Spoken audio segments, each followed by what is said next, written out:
अस्सलाम वालेकुम उस्मान। ज़मीन से बाहर दूसरी मखलूक़ात मौजूद है या नहीं है, एलियंस के बारे में साइंस भी बहुत ज़्यादा तेज़ी से बढ़ने पे लगी हुई है और हम भी अक्सर सोचते हैं कि ऐसी कोई मखलूक़ात है कि नहीं है। मैं भी आप लोगों से थोड़ी सी इन्फॉर्मेशन शेयर करता हूँ, जो थोड़ी बहुत मेरे पास इन्फॉर्मेशन है उसमें से। आप लोग कुरान मजीद में देखें, सूरह अल इसरा 17 आयत नंबर इसकी 85 में है। अल्लाह ताला ने फरमाया है कि रूह अल्लाह का अमर है। अब अगर आगे आप जाते हैं सूरह फुसिलत देखें, सूरह नंबर 41 आयत नंबर इसकी 12 में है। अल्लाह ताला ने फरमाया है कि हर आसमान में अल्लाह ताला ने अपना अमर नाजिल फरमा दिया। रूह अल्लाह का अमर है और हर आसमान में अल्लाह ताला ने अपना अमर नाजिल फरमा दिया। तो अल्लाह ताला के लिए बहुत ईजी है कि हर आसमान में अल्लाह ताला कोई मखलूक रख दे। तो ये तो बड़ा इजी हो सकता है अल्लाह ताला के लिए। और अल्लाह ताला चाहे तो हमें ऐसी कोई इन्फॉर्मेशन मिल भी सकती है कि कोई मखलूक हो इन जगहों पर ज़मीन से बाहर। और फरिश्तों की फॉर्म में तो हमें पता भी है कि ये मखलूक है फरिश्तों की फॉर्म में, लेकिन ज़रूरी नहीं है कि हम उसे देख सकें। अल्लाह ताला चाहेगा तो देखेंगे, नहीं चाहेगा, अल्लाह ताला की मर्ज़ी नहीं है तो हम नहीं देख सकते।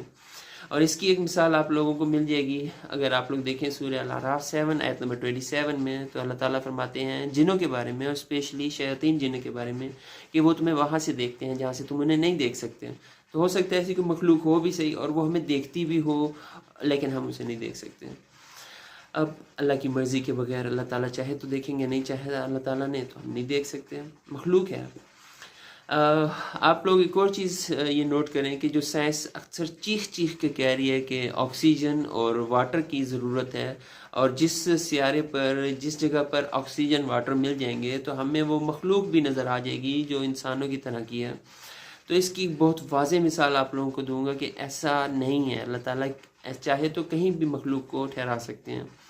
आप लोग इसकी एक एग्जांपल देख सकते हैं सूरह अल-अंबिया 21 आयत नंबर इसकी 69 में है। अल्लाह ताला ने फरमाया हज़रत इब्राहीम अलैहिस्सलाम के वाक़े में कि आग से कहा कि ठंडी हो जा और सलामती वाली हो जा।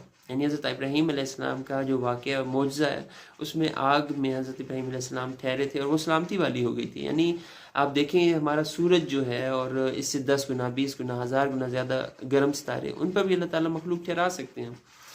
और फिर एक और जगह पर है कि अल्लाह ताला ने फरमाया सूरह अल-जिन 72 आयत नंबर 9 में कि जिन आसमान पर चले जाते थे और सुन गुन लेते थे। यानी आसमान में मखलूक ठहरती थी और वो ज़मीन की ही एक हिस्सा होता था जो ज़मीन से ही जाती थी। तो अल्लाह ताला चाहे तो मखलूक हो सकती है, एलियंस हो सकते हैं, लेकिन ज़रूरी नहीं है कि हम उनसे देख सकें, और अल्लाह ताला चाहे तो देख भी सकते हैं। ये थोड़ी सी इन्फॉर्मेशन थी मैं आप लोगों के साथ शेयर करूँ। जज़ाकुमुल्लाह खैर।